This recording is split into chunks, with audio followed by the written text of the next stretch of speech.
lá, muitos cristãos costumam focar bastante no que Jesus fez lá no passado. Mas e agora? O que ele está fazendo hoje?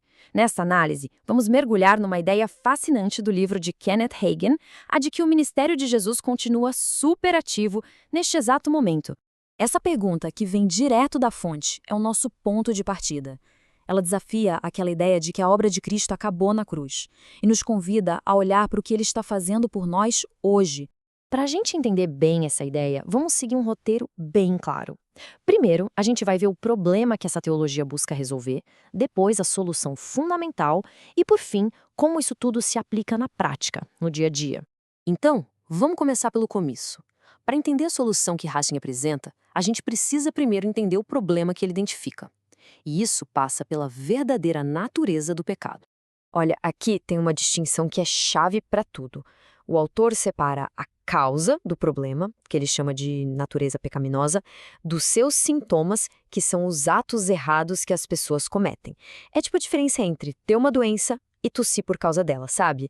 E esse contraste aqui na tela é muito poderoso. Veja só, a antiga aliança, segundo essa visão, só cobria os pecados como se fosse um curativo temporário. Já a nova aliança, ela aniquila a própria raiz do problema, oferecendo uma solução definitiva que vem de dentro para fora. Certo?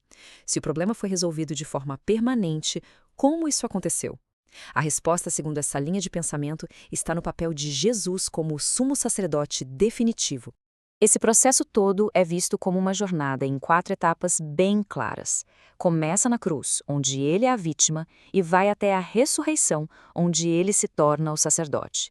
Depois, ele apresenta o próprio sacrifício no céu e, com isso, garante uma redenção que, segundo o autor, é eterna, é final. Então, o ponto crucial aqui é a finalidade desse ato. Foi uma vez só, não precisa repetir. E é exatamente isso que abre as portas para o trabalho contínuo que ele realiza hoje. Agora sim a gente chega no coração da questão. Se a obra de Jesus no passado foi completa, o que ele está fazendo neste exato momento?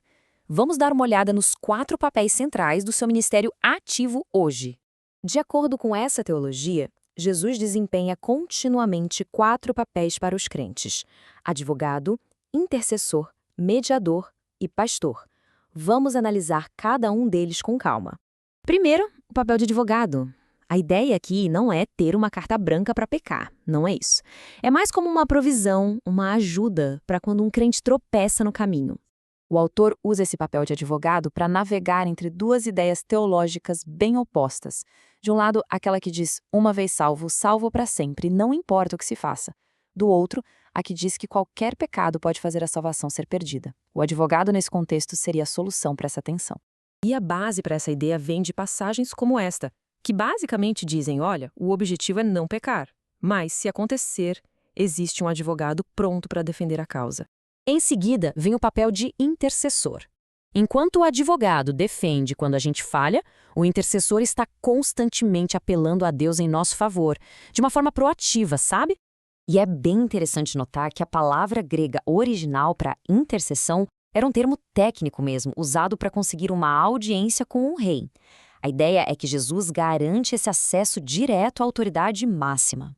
O terceiro papel, o de mediador, reforça a exclusividade, ou seja, a ideia de que ele é o único caminho, a única ponte para que uma pessoa possa chegar a Deus. E por último, o papel de pastor. Essa é uma imagem muito forte, né? A de um guia que protege, que alimenta, que cuida de todas as necessidades do seu rebanho, sejam elas espirituais ou até mesmo materiais. Essa ideia de pastor se conecta diretamente com aquela passagem tão conhecida. O Senhor é o meu pastor, nada me faltará, aplicando essa promessa antiga ao presente. Certo, mas e aí, qual é a aplicação prática de tudo isso? Como um crente pode, de fato, acessar toda essa ajuda? O resultado de tudo isso é um convite para se aproximar de Deus com confiança, sem medo. E a passagem diz que o objetivo não é buscar justiça, mas sim alcançar misericórdia. Para ilustrar essa diferença, o autor conta uma história poderosa sobre um pastor diante de um juiz. Ele não pede por justiça, pois sabe que é culpado. Ele pede misericórdia. E essa é a grande virada de chave. Justiça é receber o que se merece. Misericórdia é não receber o que se merece. Bom, vamos recapitular então as ideias centrais que a gente abordou nesta análise. Resumindo, a ideia central é que o relacionamento com Deus não se baseia só num evento histórico, mas numa realidade viva, dinâmica, que é apoiada por um ministério acontecendo agora mesmo.